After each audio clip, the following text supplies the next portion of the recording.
Bienvenue sur notre chaîne YouTube. Que Dieu vous bénisse. Nous sommes heureux de vous accueillir et nous croyons de tout cœur que ces études aussi vont vous bénir. Alléluia. N'hésitez pas à laisser un commentaire, un pouce ou à vous abonner à notre chaîne. On sera tout heureux de pouvoir vous répondre. Comme ce soir, je vais pouvoir répondre à un commentaire qui a été posté sur notre chaîne. Et puis, encore mieux, si vous le pouvez, n'hésitez pas à venir nous rendre visite à l'église de Pentecôte d'Yverdon, rue Pestalozzi 11. Que Dieu donc vous bénisse. Sans plus tarder, nous allons donc dans le vif du sujet, à la suite de ce qui a été déjà dit la semaine dernière. Ce soir, nous allons parler de source et de famille. Genèse 12, du verset 1 au verset 3. L'Éternel dit à Abraham, va-t'en de ton pays, de ta patrie et de la maison de ton père, dans le pays que je te montrerai. Je ferai de toi une grande nation, et je te bénirai. Je rendrai ton nom grand, et tu seras une source de bénédiction. Je bénirai ceux qui te béniront, et je maudirai ceux qui te maudiront. Et toutes les familles de la terre seront bénies en toi. Amen. On va commencer avec le mot source qui se trouve au verset 2. Dieu dit à Abraham et par extension donc à Israël, comme on va le voir, « Je rendrai ton nom grand et tu seras, Abraham, Israël, tu seras une source de bénédiction. » La première chose qu'on peut dire, c'est que dans le texte hébreu, il n'y a pas ici le groupe nominal « une source de ». Il n'y a même pas l'article indéfini « une ». Il y a simplement « tu seras bénédiction ». Va, veheye, bracha. Veheye bracha. La bracha, c'est la bénédiction. Et veheye, c'est le futur ou le passé, parce que les temps, en hébreu, futur et passé, se confondent, parce que la parole de Dieu est prophétique. Et donc, elle voit toujours déjà le futur comme la répétition du passé. C'est ce que dit l'Ecclésiaste. Donc, l'Éternel, le premier mot de Genèse 12, verset 1, pardon, l'Éternel, c'est là son nom. Et c'est là, également, ce qui est rappelé au travers de ce verbe, veheye bracha. Veheye bracha. Tu seras bénédiction, tu as été et tu seras bénédiction. Comme notre Dieu est éternel, qu'il n'a ni commencement de jour, ni fin de vie, le peuple aussi qu'il a suscité a une portée éternelle, dans le sens que, Israël va être utilisé comme un peuple témoin pour sauver les autres peuples pour l'éternité. En ce sens-là, il y a de l'éternité dans le peuple d'Israël. Voyez, c'est qu'il est porteur d'éternité. Il est porteur de la vie de celui qui est éternel, de celui qui était, qui est et qui sera, de celui qui est, qui était et qui sera, de celui qui est l'Éternel, qui est EST par essence, celui qui existe, celui qui est présent, l'Emmanuel. Alléluia. Donc il est dit à Israël, Dieu dit à Israël, tu seras bénédiction. Ça veut dire que la bénédiction fera partie de toi, la bénédiction sera attachée à toi, elle sera indépendante de toi, ce sera la marque de Dieu sur toi et on te reconnaîtra à cela. Tu seras Abraham, Israël, tu seras bénédiction. Ça, c'est la première chose que l'on peut dire. Il y a vraiment entre Israël et la bénédiction de Dieu un lien extrêmement étroit. On ne peut pas séparer Israël de la bénédiction pour les nations, pour le monde. Ce n'est pas une bénédiction juste à titre personnel, pour Abraham seulement, mais c'est une bénédiction pour son peuple et au travers de lui, pour les nations et pour le monde. Tu seras bénédiction. Veheye bracha. D'ailleurs, le mot bracha a donné aussi l'expression la baraka. Voilà, tu as la baraka, ça veut dire que tu as de la chance. Tu as de la chance. Tu as gagné le gros lot, par exemple, on va dire. Tu as la baraka. La baraka, tu as touché la baraka. Donc, tu as de la chance, tu es béni, tu es privilégié. Voilà, c'est ce qu'on va dire, n'est-ce pas, dans le langage courant. La deuxième chose que je voudrais dire aussi, c'est que quand il est dit « tu seras une source de bénédiction », je dirais qu'en reprenant quand même cette expression qui a tout son sens ici, hein, et que le docteur Louis II a placé, ce groupe nominal, une source de, hein, puisque je rappelle, on le lit, tu seras bénédiction, mais une source, on peut le comprendre bien sûr comme origine, comme canal, véhicule, cause, raison.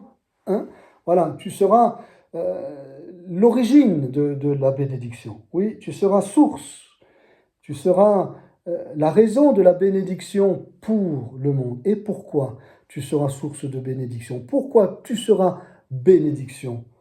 Parce que ça ne s'adresse pas juste à Abraham. Mais je voudrais répondre là à un commentaire que m'a adressé un internaute, un commentaire écrit, où il m'interpellait en disant que les paroles ici s'adressent à Abraham et non pas à Israël, mais qu'il faut juste s'arrêter sur Abraham. Alors, c'est vrai que dans un premier temps, la bénédiction ici s'adresse à Abraham, mais elle ne s'arrête pas à lui. La bénédiction dépasse simplement Abraham, puisque si la bénédiction de Dieu s'était arrêtée à Abraham, alors ça veut dire qu'Isaac, Jacob, et puis par la suite, le peuple de Dieu ne serait pas concerné par cette bénédiction. Or, elle ne se limite pas à Abraham, comme on le voit non seulement dans la Bible, mais dans toute l'histoire du peuple d'Israël. Abraham n'a de raison d'être que dans la mesure où il est porteur d'un peuple. Parce que si c'était juste pour lui, ça n'aurait pas véritablement de puissance, n'est-ce pas? Puisque c'est une bénédiction qui s'arrêterait à une génération, à celle d'Abraham, mais non pas à son fils et à son petit-fils, et puis au peuple qui naîtrait de lui, comme Dieu le lui a dit, et comme on le verra, le lui a répété à maintes reprises, qu'il sera donc une source de bénédiction, justement parce qu'il va engendrer un peuple, et parce qu'il va être porteur de ce peuple qui amènera le Messie. Alléluia! Abraham va donner naissance, donc va engendrer Isaac quand il aura 100 ans et que Sarah en aura 90. Et Isaac engendrera à son tour Jacob.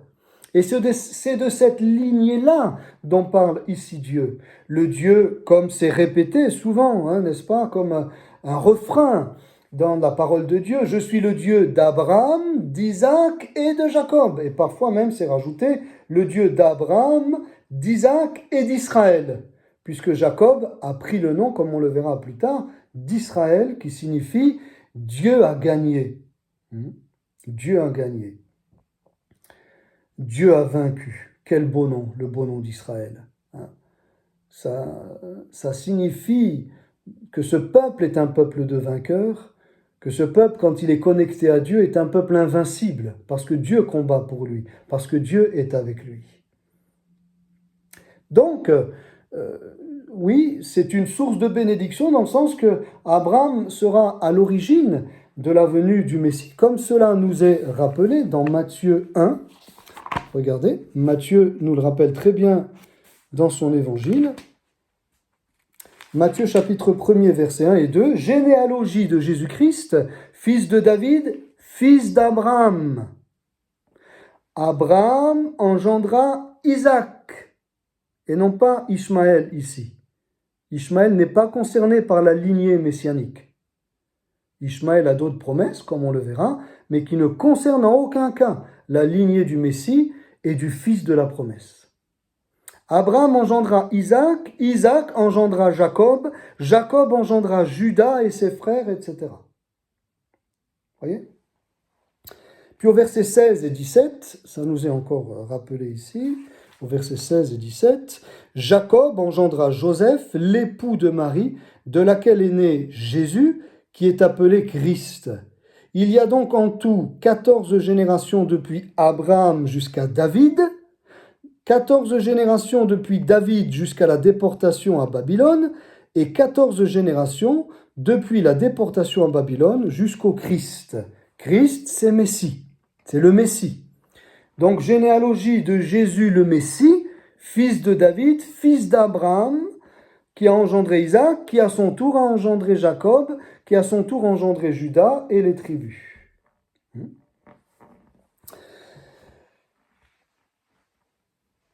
Donc, Judas quand je dis les tribus, dans le sens que il y a eu les 11 autres aussi tribus. Hormis la tribu, donc la tribu de Judas, la tribu du Messie. Hein, voilà. Donc, c'est important de voir que ça ne s'adresse pas qu'à Abraham, mais que eh bien, ça avait une portée eh bien, de 2000 ans déjà qui allait conduire au Messie, puisqu'on est aux alentours de 1800 avant Jésus-Christ, hein, concernant ici la promesse. Donc 1800 ans plus tard, cette promesse, cette bénédiction est ô combien valable, et je dirais, elle a vraiment là pleinement son sens. Parce que la bénédiction est venue par le Messie, viendra par Jésus, le Sauveur, non seulement du peuple d'Israël, mais du monde entier, et des nations arabes également, du monde entier. Donc la généalogie du Messie s'inscrit dans la continuité, n'est-ce pas, et dans l'accomplissement de cette bénédiction, ici, de ce verset, de cette promesse, de cette prophétie. Donc, si dans un premier temps, je le répète, cette promesse et ces promesses concernent Abraham, elles ne s'arrêtent pas uniquement à lui, ça n'aurait aucun sens. Elle touche son fils Isaac, elle touche son fils Jacob, surnommé Israël, et puis elle touche bien sûr les 12 tribus d'Israël, comme on l'a déjà dit, Judas, et puis les 11 autres tribus. Et donc le Messie, c'est vraiment le cadeau, l'accomplissement parfait, la promesse qui est là à réaliser dans toute sa plénitude, n'est-ce pas? Que pouvons-nous avoir de plus que le Messie? Le Messie est tout. Le Messie est tout. Le Messie est Dieu lui-même qui est venu visiter son peuple. Le Messie est Emmanuel. Le Messie est l'Éternel qui s'est fait homme lui-même parce que l'homme ne pouvait pas se sauver par lui-même. Eh bien, Dieu a déchiré les cieux et il est venu nous visiter en Jésus le Messie, en Jésus le Sauveur. Donc, oui, elle a une énorme portée. Et puis, au travers, bien sûr, du Messie, par extension, tu seras source de bénédiction au travers des Juifs messianiques et des chrétiens. Des Juifs qui ont reconnu en Jésus le Messie et le Sauveur, et des chrétiens de tous les non-juifs, des Arabes y compris, qui ont reconnu en Jésus leur Sauveur, le Sauveur de toutes les nations, et à titre personnel leur Sauveur, hein, à titre individuel. Donc on voit que cette bénédiction, elle va bien au-delà alors d'un simple peuple, je dirais charnel, hein, le peuple juif, voilà, qui est aujourd'hui retourné sur sa terre. Elle touche un peuple spirituel, hein, qui a hérité de cette promesse de bénédiction, donc des juifs, je le rappelle, messianiques, et puis des chrétiens issus de toutes les nations qui ont reçu Jésus comme leur sauveur. Troisièmement, cette prophétie, eh bien, tu seras une source de bénédiction, annonce l'avenir d'Abraham quand il sera mort. Ça veut dire que Dieu voit loin, comme on l'a déjà dit, mais maintenant on va un petit peu plus loin encore. Dieu voit loin, Dieu voit un peuple, Dieu voit une nation, Dieu voit les 12 tribus d'Israël sorties du sein d'Abraham. La bénédiction de Dieu aura 12 facettes. Au travers des 12 tribus d'Israël, le monde entier va être béni. Donc il y a 12 facettes. On ne peut pas entrer dans tous les détails, on aura le temps de voir cela petit à petit. 12 facettes. La bénédiction de Dieu dont il est question ici. Israël, Abraham, donc Israël, les 12 tribus de ce peuple d'Israël, nous présente la bénédiction de Dieu sous 12 facettes. C'est magnifique. Comme les 12 apôtres, comme les 12 portes aussi dans la ville de l'Apocalypse, etc. Les 12 tribus, 12 facettes, 12 particularités. Dieu bénit au travers de ces différentes facettes. Et puis 12 tribus d'Israël nous rappellent, comme je viens de dire aussi, les 12 portes de Jérusalem.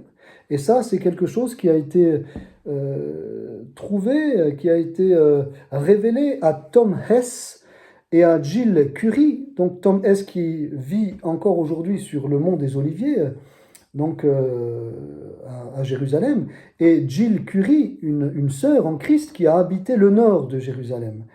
Et ils ont, si vous voulez, cartographié le monde, hein, au travers de 12, si vous voulez, secteurs, de 12 régions, hein, au travers des 12 portes et des 12 tribus. Alors les 12 tribus, on a dit 12 facettes de la bénédiction de Dieu par Israël pour le monde. Et donc, c'est extraordinaire de voir ici cette découverte qu'a fait ce serviteur de Dieu, Tom Hess, vraiment une révélation de Dieu, que les 12 portes de Jérusalem, avec bien sûr les 12 tribus, eh bien, délimitent, si vous, si vous préférez, cartographient le monde au niveau spirituel. Et chaque peuple, nation, se situe eh bien, dans une région géographique qui correspond à telle porte, à telle autre porte, à telle autre porte de Jérusalem, aux 12 portes de Jérusalem. Donc, il y a une bénédiction sur le monde, et cette bénédiction donc, est comme une porte, n'est-ce pas, que Dieu ouvre sur tel pays, sur tel autre pays, et Dieu se met en action, et Dieu entre dans ces nations quand elles bénissent Israël. C'est la porte de bénédiction qui est ouverte pour les nations. Et ça, je trouve ça extraordinaire, cette découverte que je tiens ici à relever du serviteur de Dieu, Tom Hess. Tom Hess. Alors, je ne sais pas, mon frère, ma sœur, ou cher ami qui découvre peut-être ces choses, quelle est ta vie? Est-ce que tu te sens béni? Est-ce que tu te sens béni de Dieu, protégé de Dieu, accompagné de Dieu? Est-ce que le Seigneur eh bien, te donne l'impression d'être avec toi, te donne l'impression d'être ce Dieu près de toi, ce Dieu vraiment qui ne t'abandonne pas, qui ne t'oublie pas, qui te guide, qui te conduit, qui t'entoure de toutes parts? Bien, si ce n'est pas le cas, tu peux te poser la question de te dire, et quel est mon rapport avec Israël? Puisque si ma bénédiction dépend d'Israël, quel est mon rapport avec le peuple d'Israël? Alors, regarde quel est ton rapport avec Israël, et puis rectifie le tir, si besoin est, parce que tu habites un pays qui correspond prophétiquement, effectivement, à une région, à une porte, à une tribu, à une bénédiction de Dieu, eh bien, pour notre monde. Et tu peux le découvrir au travers de la parole de Dieu, au travers de révélations aussi que le Seigneur fera à ton cœur au fur et à mesure que tu avances avec Dieu. Eh bien, Dieu peut te montrer aussi de quelle sorte de bénédiction eh bien, tu es béni parce que tu aimes Israël. Hein? Voilà. Moi, je ne veux pas me mettre en avant, parler de moi, mais je sais qu'en partie, ma vie a été bénie parce que j'ai toujours béni Israël. Voilà. Et je sais que ce n'est pas l'unique raison, mais c'est une des principales raisons pour lesquelles moi et ma famille, par la grâce de Dieu, eh bien, nous avons toujours senti, connu et expérimenté la bénédiction de Dieu sur nous. Et cet amour que j'ai, cet amour que nous avons pour Israël, est un amour qui vient de Dieu. C'est pas quelque chose, vous voyez, que l'on a par nous-mêmes forcé ou inventé, ou etc. Non, c'est vraiment venu de Dieu. Quand j'ai vraiment donné ma vie au Seigneur, que je me suis vraiment approché de Dieu très très jeune, que j'ai vraiment expérimenté le baptême dans le Saint-Esprit, l'effusion de l'Esprit, la plénitude de l'Esprit, mon cœur s'est porté immédiatement vers ce peuple. Mon cœur était porté vers ce peuple. Mon cœur était avec ce peuple. Et il m'arrivait même des expériences en relation avec l'histoire d'Israël absolument miraculeuses. Des choses que je n'aurais pas pu moi-même savoir, connaître ou expérimenter, eh bien, par une simple connaissance de l'histoire ou de la langue hébraïque, hein, mais uniquement par révélation du Saint-Esprit. Quand Israël allait connaître un danger, quand Israël allait entrer en guerre, quand Israël allait être calomnié par les nations, quand Israël allait connaître des temps difficiles, eh bien, il m'est arrivé à plusieurs reprises, bien évidemment, et pour des raisons qui me sont propres et que ici que je ne vais pas exposer, bien évidemment ici, mais d'être attaché, rattaché, d'être avec ce peuple, hein. Et je crois que quand on aime Dieu, on aime Israël. Et que quand on aime Israël, on va aimer le Dieu d'Israël, on va se rapprocher du Dieu d'Israël. Il y a deux témoignages que je voudrais rendre ici. Le premier, c'est le témoignage d'un jeune que j'ai connu dans une église, eh bien à Clermont-Ferrand. Et ce jeune aimait vraiment Israël. Et c'était pas un amour fanatique, etc., ou comme on a déjà dit, de l'israélolatrie, hein, c'était pas un adorateur d'Israël. Il aimait le peuple d'Israël parce que il savait les promesses que Dieu lui avait données et que c'était un peuple mis à part, voilà, et que Dieu avait utilisé pour nous amener, nous conduire au Messie, hein, au Sauveur, à Jésus de Nazareth, notre Sauveur bien-aimé. Et eh bien, ce jeune était vraiment une source de bénédiction pour les autres jeunes. Il avait quelque chose de plus que les autres. Je ne peux pas vous expliquer. Une douceur déjà. Dans ses yeux, une gentillesse. Il y avait sur lui la marque de Dieu. Et il aimait Israël. Il ne pouvait pas non plus se l'expliquer. Alors, d'autres jeunes, c'est pas qu'ils n'aimaient pas Israël, mais voilà, ils n'en parlaient pas plus que cela. Mais lui, ça lui avait été donné de manière particulière.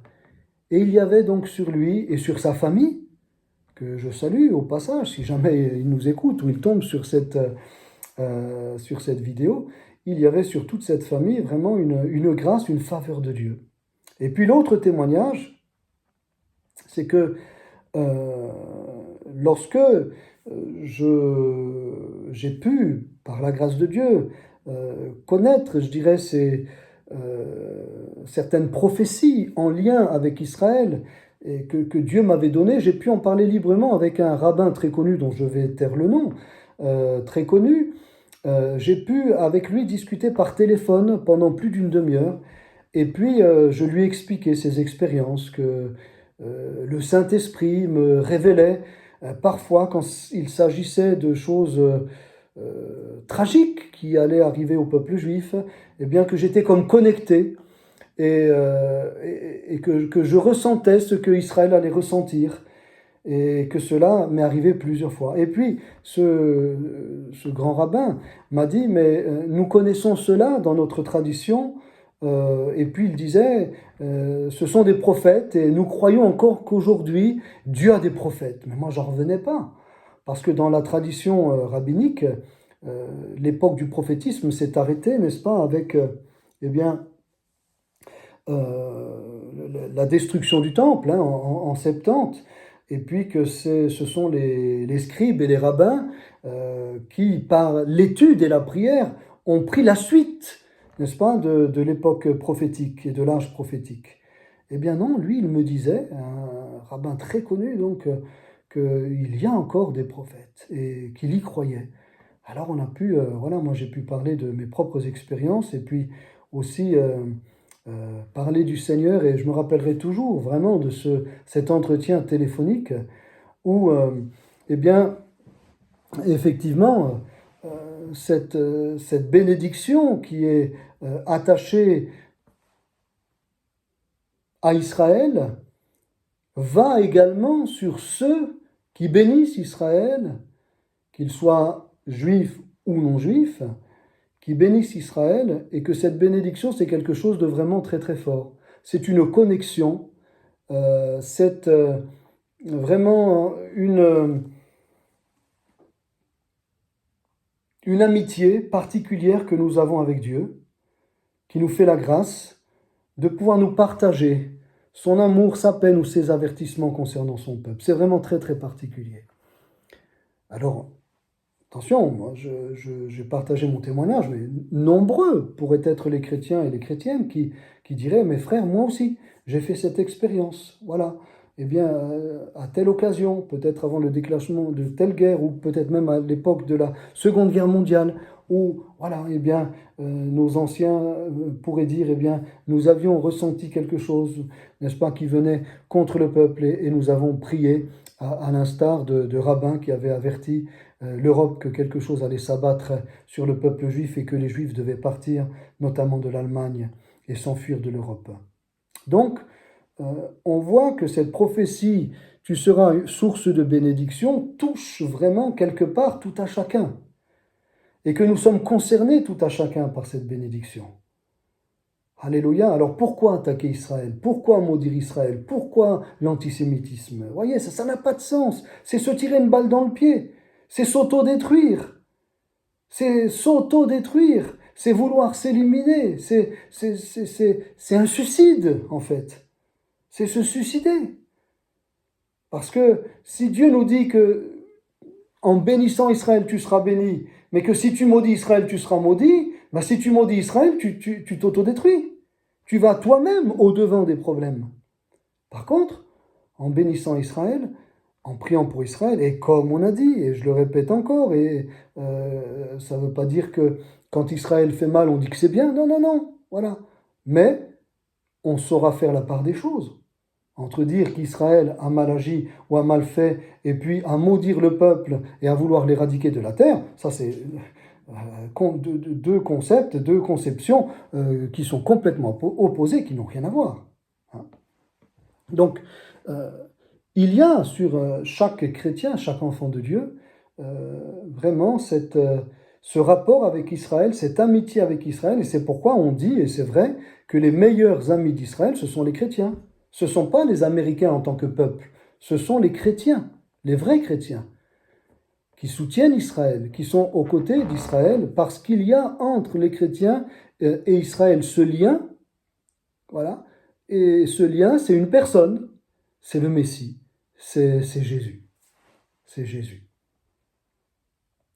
Et même si Israël, pour l'instant, ne l'a pas reconnu dans son entièreté, hein, si tout le peuple n'a pas reconnu, bien sûr, Jésus comme le Messie, le temps va venir où effectivement tout Israël sera sauvé. Et je dirais, cette amitié, cette fraternité entre Israël et les chrétiens, c'est quelque chose de très très fort. Et tout enfant de Dieu, tout chrétien, ressent cela. Comme tout juif qui aime Dieu, même les juifs religieux, hein, je dirais qui n'ont pas reconnu encore Jésus comme le Messie, le savent. Hein. J'ai discuté il n'y a pas longtemps, justement, avec un juif et sa fille qui venaient directement de Jérusalem. Et j'ai pu les rencontrer ici en Suisse, on a pu bavarder comme ça pendant une vingtaine de minutes. Et puis, il y a eu tout de suite une connexion. Tout de suite. On ne se connaissait pas. Mais c'était mes frères, c'était mon frère, c'était ma sœur. Voyez? Il y a tout de suite une connexion. Parce que le Dieu de la Bible, c'est le Dieu des Juifs. Le salut vient des Juifs, a dit Jésus. Et il s'est manifesté, Jésus s'est manifesté au travers, il est venu, eh bien, au travers du peuple juif. Jésus, le Sauveur. Et donc on ne peut pas séparer le juif du chrétien. C'est une anomalie. L'antisémitisme chrétien, c'est une abomination. C'est une abomination. Ça ne devrait même pas exister. Ça ne devrait pas exister. Parce qu'ils sont frères.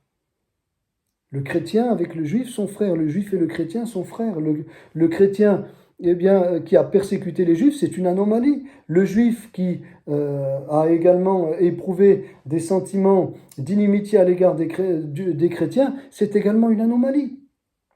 Hein, il y a là beaucoup de choses qui, dans l'histoire, ont fait que... Mais le fait est que quand on est ensemble, c'est plus fort que nous.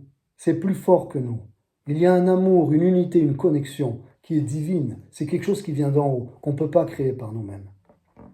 Ça ne veut pas dire que les autres peuples, les Arabes, les Chinois, les Africains, les Russes, etc., eh bien, nous allons moins les aimer. Ça n'a rien à voir. C'est une connexion spirituelle liée à une bénédiction spirituelle qui est adressée premièrement aux Juifs et ensuite aux nations.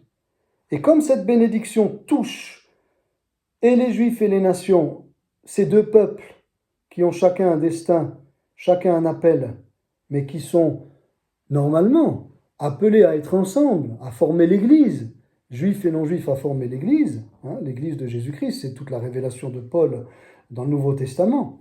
Juifs et non-juifs, toutes les barrières sont tombées, et nous sommes un en Jésus, un peuple. Eh bien, en ce sens-là, cette bénédiction a traversé tous les âges, depuis Abraham, en passant par Jésus, jusqu'aux Juifs et aux chrétiens aujourd'hui. Juifs messianiques et chrétiens aujourd'hui. Alléluia. Alors, ce sont des choses qu'il nous faut comprendre parce que quand Dieu dit « Veheye bracha », tu seras bénédiction, c'est immense. C'est une parole qui a une portée immense.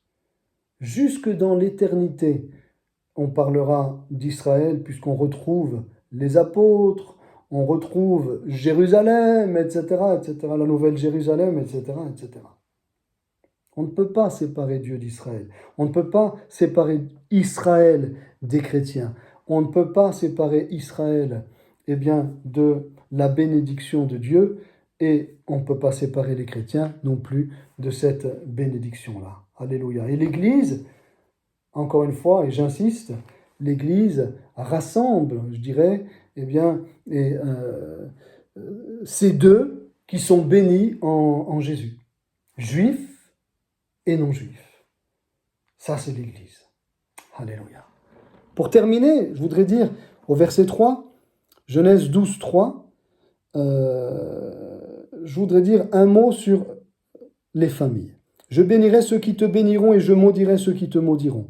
Et toutes les familles de la terre seront bénies en toi. On a vu le mot source, bénédiction, source, et le mot famille. Toutes les familles de la terre seront bénies en toi. Mishpacha, c'est la famille. Mishpechot, ce sont les familles, ici. Les familles au pluriel, Mishpechot. Toutes les familles de la terre seront bénies en toi. Donc, Dieu ne veut pas bénir uniquement des individus, mais Dieu veut véritablement bénir des familles, parce que le mot mishpacha, c'est vraiment une famille, ça veut dire le papa, la maman et les enfants. Mishpacha, la famille.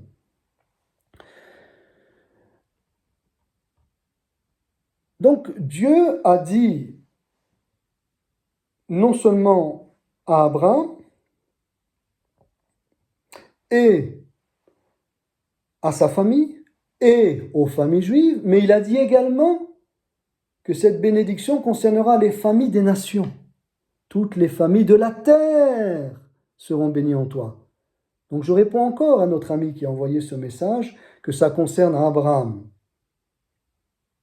Oui, mais pas que. Et ça concerne les familles de la terre, les papas français, suisses, américains, arabes, chinois, africains, australiens, les mamans, idem, les enfants, idem, de toutes les nations. Dieu est le Dieu de la famille. Dieu, au travers de cette bénédiction, nous rappelle un principe extraordinaire. C'est qu'il a suscité un homme, Abraham, pour susciter une famille avec Sarah et Isaac, bien sûr Ishmaël, mais Isaac dans le sens que c'est le fils de la promesse. Et au travers de cette famille, il a suscité un peuple avec de multiples familles, 12 tribus. Et puis dans ces 12 tribus, donc, tellement de familles. Et au travers de ces familles juives, il a suscité des familles chrétiennes, des familles enfants de Dieu sur toute la planète. Et toutes les familles de la terre seront bénies en toi, les familles de la terre. C'est beau de savoir que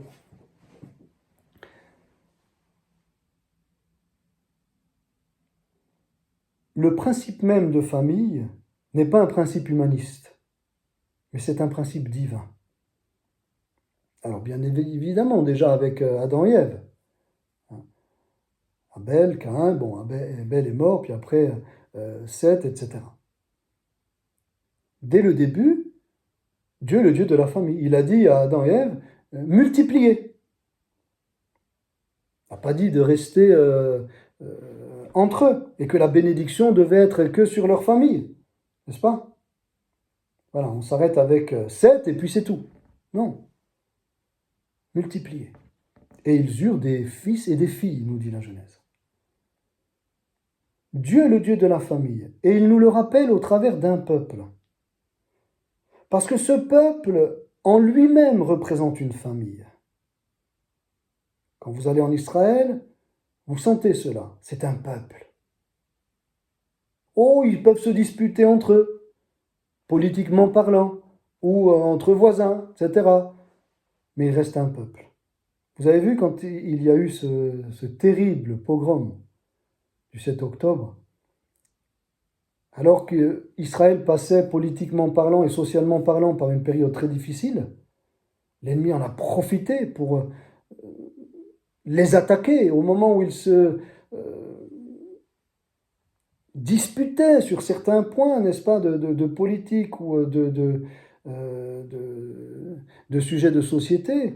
Eh bien, l'ennemi en a profité et il se disait, bien là, je vais casser cet esprit-là de famille, je vais casser leur unité. Eh bien, l'ennemi n'a fait que renforcer cette unité. Parce que d'un coup, on a vu Israël uni, alléluia, uni comme une famille, pas simplement comme un peuple, comme une famille, comme une famille.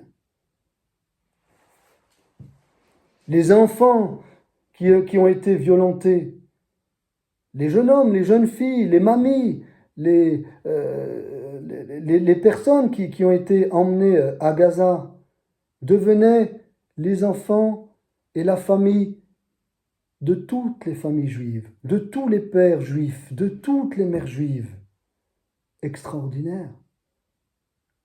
L'ennemi pensait désunir et en fait, au travers de ce mal, il les a unis. Au travers de ce mal, il en est sorti un bien. Quel est ce bien? C'est l'unité. L'unité du peuple de Dieu. L'unité d'Israël. L'unité du peuple d'Israël. Les familles d'Israël. On les a vues là. Oui. Ces différentes familles juives forment en fait une seule famille. Et de cette famille nationale juive, de cet esprit de famille,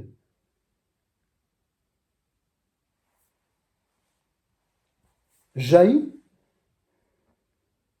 le véritable esprit de famille. Pourquoi? Parce que c'est dit un petit peu plus loin, dans Genèse 28. Vous allez voir, c'est vraiment magnifique. Ce sont des choses, bien sûr, qui sont connues bien, dans le judaïsme, mais que parfois les chrétiens ne connaissent pas. Genèse 28, versets 18 et 19. Et Jacob se leva de bon matin, il prit la pierre dont il avait fait son chevet, il la dressa pour monument et il versa de l'huile sur son sommet. Il donna à ce lieu le nom de Béthel, mais la ville s'appelait auparavant Luz. Jacob fit un vœu en disant, si Dieu est avec moi et me garde pendant ce voyage que je fais, s'il me donne du pain à manger et des habits pour me vêtir, et si je retourne en paix à la maison de mon père, alors l'Éternel sera mon Dieu. Cette pierre que j'ai dressée pour monument sera la maison de Dieu, et je te donnerai la dîme de tout ce que tu me donneras. Amen. Je termine avec ce passage-là. Si la famille, toutes les familles de la terre seront bénies en toi, si la famille juive, si les familles juives formant la famille juive, eh bien, est une source de bénédiction pour toutes les familles de la terre, ici nous avons quelque chose de très très fort qui, en 2 lettres, résume ce que je viens de dire. Le mot pierre se dit even. La lettre A, la lettre B et la lettre N. Even, la pierre.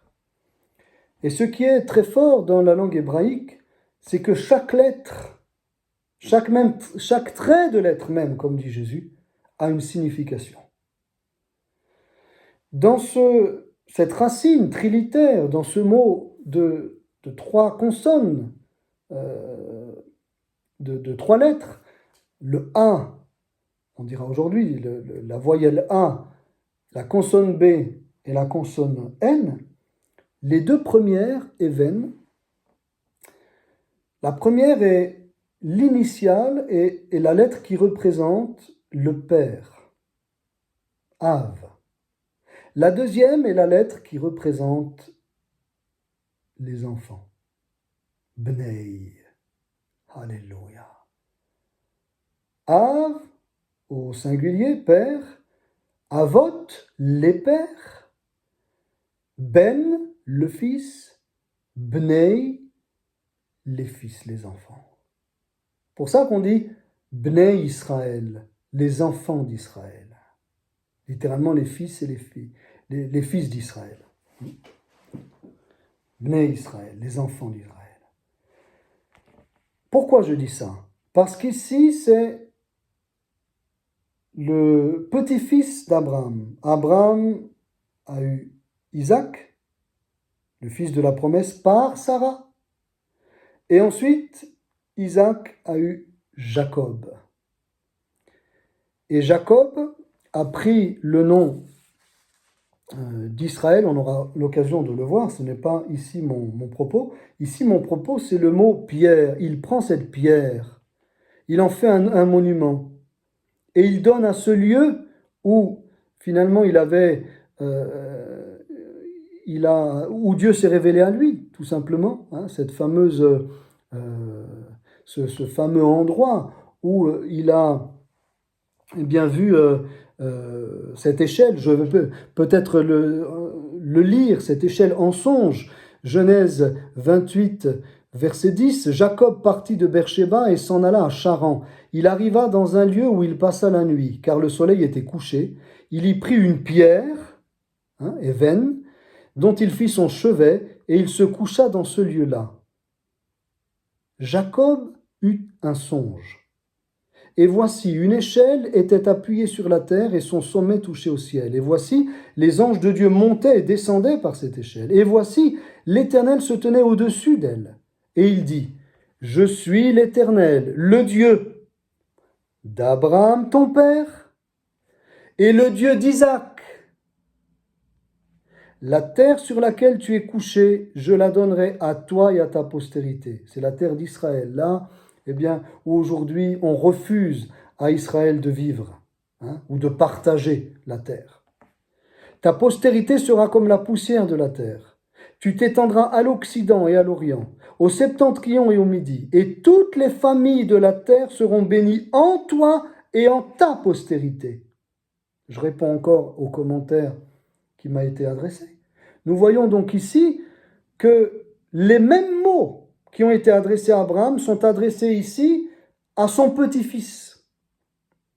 Toutes les familles de la terre seront bénies en toi. Et il va encore plus loin, et en ta postérité. Ça veut dire que ça ne s'arrête pas non plus avec Jacob, appelé Israël, mais que ça sera pour la postérité de Jacob, ça veut dire pour le peuple d'Israël, puisque Jacob a été appelé Israël pour la postérité d'Israël. Donc ça va encore plus loin que Genèse 12, verset 3. Ici, Genèse 28, verset 14, reprend exactement la prophétie de Genèse 12, 3 et la prolonge. En toi, Jacob, je bénirai toutes les familles de la terre, et elles seront bénies en toi, et elles seront bénies en ta postérité.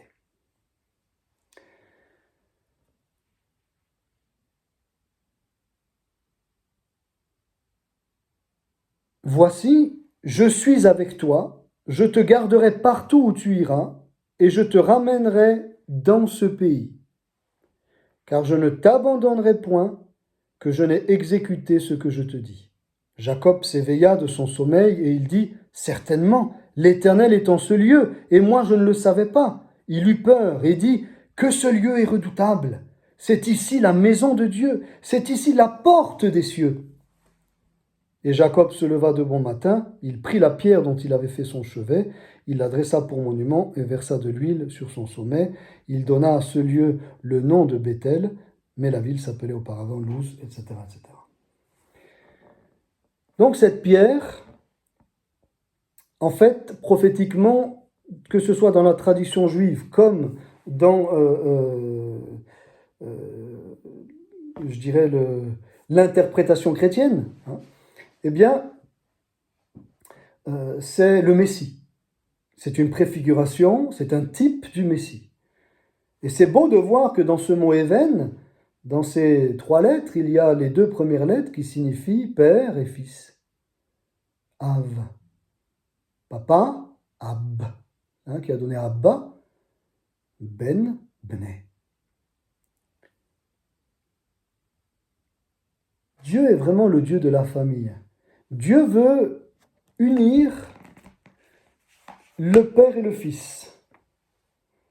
Bien sûr, le père, dans son sens élargi, signifie père et mère, hein, dans le sens des parents, de la parenté. Dieu veut unir les parents avec les fils et avec les filles. Dieu veut unir les parents avec leurs enfants. Écoutez, frères et sœurs, je crois que c'est le plus grand combat de la fin des temps. Si ce mot, Pierre, qui symbolise dans toute la parole de Dieu, l'Ancien comme le Nouveau Testament, le Messie, si ce mot Pierre porte en lui l'essence même du Messie, et si dans ce mot il y a la famille, enfants et parents, combien nous comprenons que déjà Dieu veut l'unité de la famille, le Messie, Jésus, eh bien, met une priorité sur cela. Il veut bénir les pères, les mères et les enfants. Mais combien nous comprenons également, puisque le Messie fait référence au temps de la fin, que la famille sera un combat, le combat des temps de la fin. Que ce sera le noyau sur lequel va s'attaquer le diable à la fin des temps. Entre les parents déjà, entre eux, pour diviser la cellule familiale entre les parents, et puis entre les parents et les enfants. Puisque le mot Av, père, il y a derrière par extension père et mère, les parents. Donc il veut s'attaquer au couple, au mariage. Et il veut s'attaquer également aux enfants, Bnei, à la fin des temps. C'est pour ça qu'il est dit à la fin des temps que les enfants seront rebelles à leurs parents. C'est Paul qui nous le dit. Pourquoi il y a la fin des temps? De tout temps, il y a eu des périodes de crise, d'adolescence, etc. S'il le dit, c'est que ce n'est pas dans l'ordre du naturel. C'est dans l'ordre du surnaturel, de l'eschatologique, du prophétique. À la fin des temps, il y aura une guerre que Satan va livrer à la famille, au noyau familial, au couple et à la famille pour les détruire, pour les désunir. C'est pourquoi il est important de venir à Jésus, chers amis, chers frères et sœurs, que nous soyons juifs ou non juifs. Il est important de venir à Jésus parce qu'il est le Messie, il n'y en a pas d'autre, il n'y en aura pas d'autre. Ce seront tous des faux Messies. Et un qui s'apprête à venir va tromper d'ailleurs dans un premier temps le peuple juif, qui après reconnaîtra, eh bien, au travers de la parousie du retour de Jésus sur terre, le vrai Messie. À la fin des temps, cette attaque sera cruelle de la part de l'ennemi sur les familles. Et les familles qui ne seront pas en Christ seront en danger. On le voit aujourd'hui, frères et sœurs, on le voit aujourd'hui. Les familles qui ne sont pas en Christ ne tiennent pas.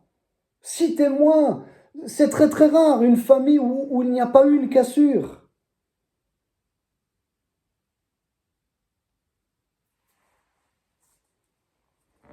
Où le papa n'est pas parti, où la maman n'est pas partie. C'est très très rare, ça existe, mais c'est très très rare.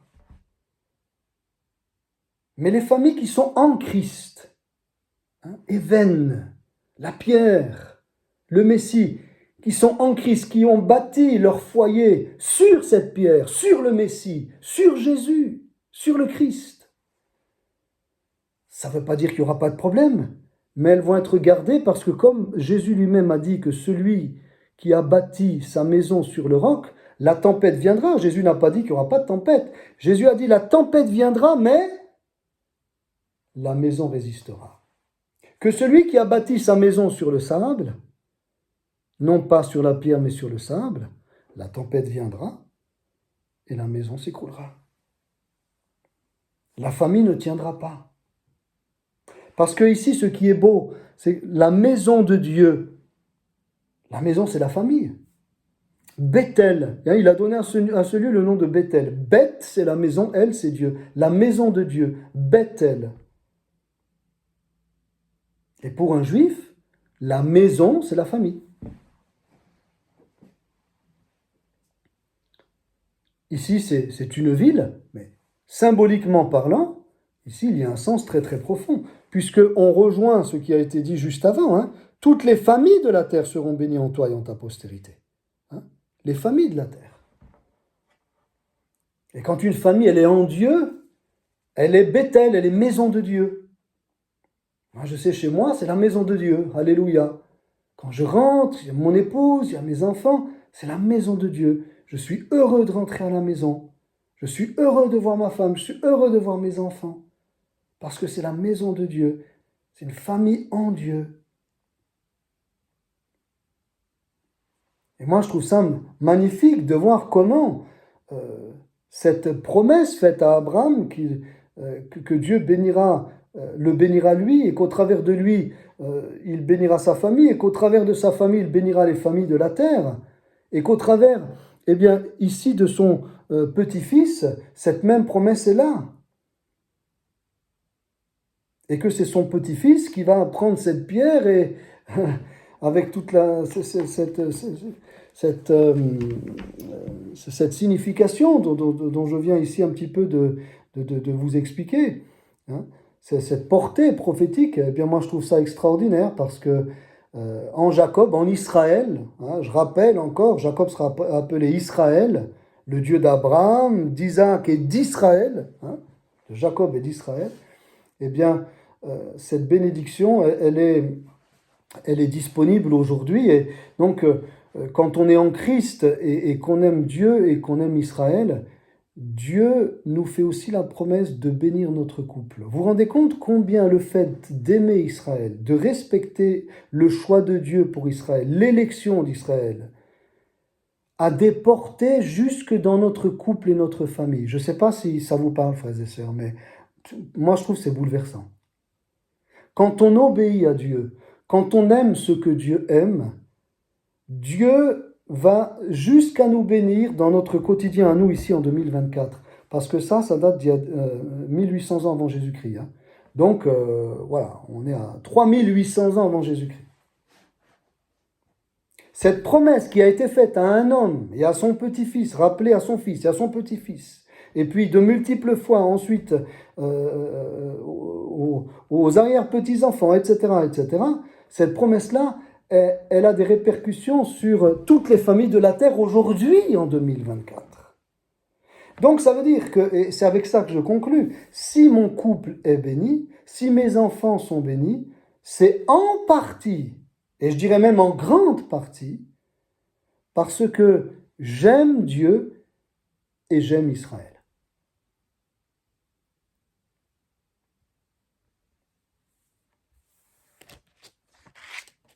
Alors, on comprend mieux aujourd'hui aussi qu'une des raisons, je ne dis pas que c'est la raison, mais une des raisons, puisqu'elle est en lien direct avec les familles de la terre, dès le début, hein, avant même que le peuple d'Israël soit né, dès le début, la famille est en lien avec la promesse de Dieu pour Israël qui rejaillit sur les nations.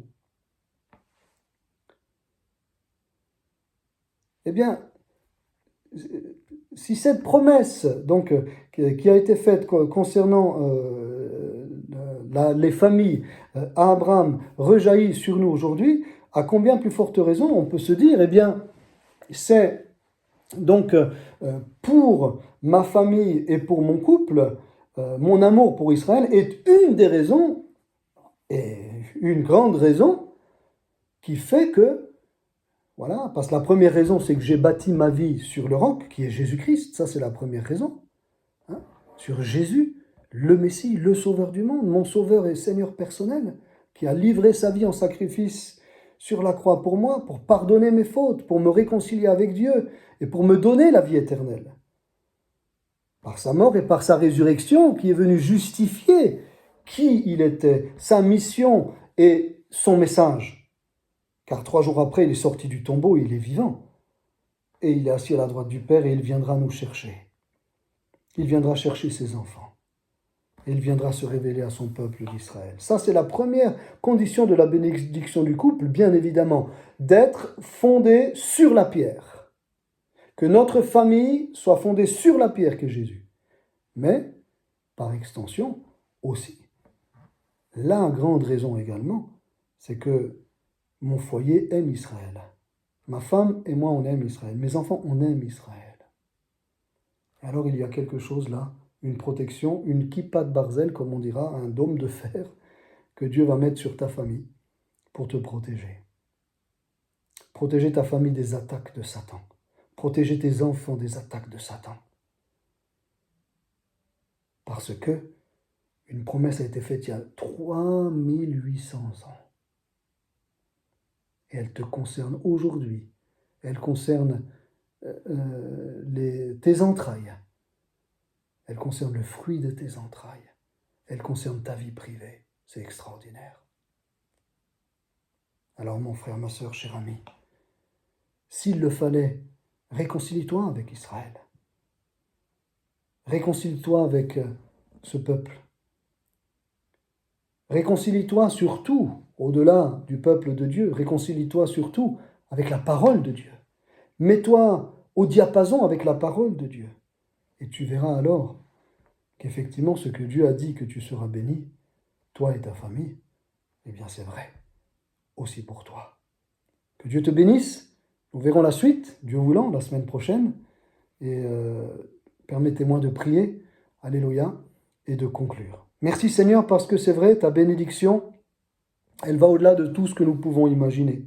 Et merci aussi parce que ta bénédiction, elle n'est pas parfois ce que l'on pense.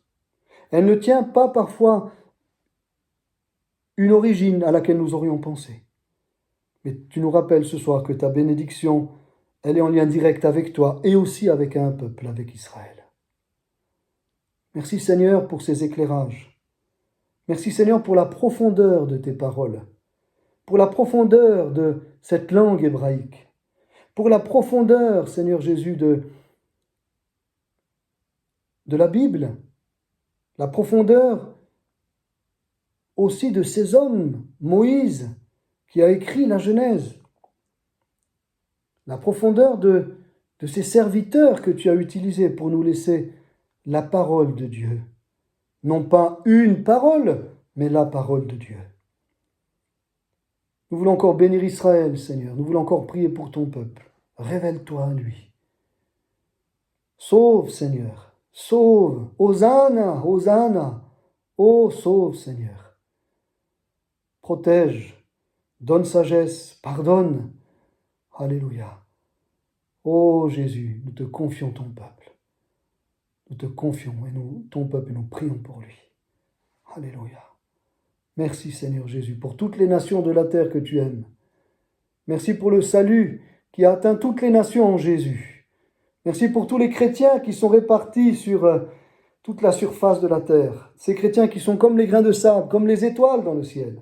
Cette promesse que tu as faite à Abraham et dont nous voyons aujourd'hui, eh bien, l'accomplissement. Oh oui, Abraham a des milliards d'enfants. Alléluia. Merci Seigneur pour tous tes enfants dispersés sur la surface de la terre. Nous te prions enfin pour toutes les familles, de protéger les couples, des disputes, des séparations, des divorces, avec tout ce que cela entraîne, de venir au secours de tous les foyers chrétiens, de bénir les enfants, de leur donner, de respecter, d'honorer leurs parents, et de donner aussi aux parents, de ne pas irriter leurs enfants, mais de les aimer, de les éduquer conformément à tes enseignements. Viens à notre secours. Mais merci Seigneur parce que Si nous fondons et si nous avons fondé ou si nous fonderons notre vie sur le roc qui est Jésus, alors tu nous fais la promesse que tu es cette évène, cette pierre, eh bien, qui ne se brisera pas sous nos pas, mais sur laquelle, eh bien, nous affermirons notre couple, notre vie, notre couple et nos familles. À toi la gloire, Jésus. Merci pour ton salut manifesté à la croix de Golgotha il y a 2000 ans. Il n'y aura pas d'autre salut, c'est le salut parfait. Alléluia. Il y a eu un temps pour le sacrifice des animaux, il y a eu un temps pour la manifestation du salut parfait en toi, Jésus. Nous ne voulons pas revenir en arrière, pas, Seigneur, eh bien, vouloir ajouter quoi que ce soit, mais nous voulons être dans ta parole, être en toi, être sur cette pierre, l'unique salut, car il n'y a de salut en aucun autre qu'en Jésus, comme le disait l'apôtre Pierre. À lui seul, oui, au Fils de Dieu, au véritable Messie d'Israël soit la gloire, maintenant et au siècle des siècles. Sur nous, sur tout juif, sur tout non-juif et sur toutes les familles. Merci Père, merci Père. Dans le nom de ton Fils Jésus, nous t'avons prié. Amen, amen, amen, amen. Bien-aimés, je vous souhaite vraiment d'être bénis. Une bonne continuation, une bonne journée, ceux qui doivent aller travailler. Dieu vous bénisse au travail et que le Seigneur bénisse vos familles, que le Seigneur bénisse Israël, toi qui es juif, toutes les nations, toi qui es non-juif, et bien que le Seigneur te bénisse, que la bénédiction d'Abraham repose sur chacune de nos vies. Au nom de Jésus, à bientôt. Shalom, excellente semaine.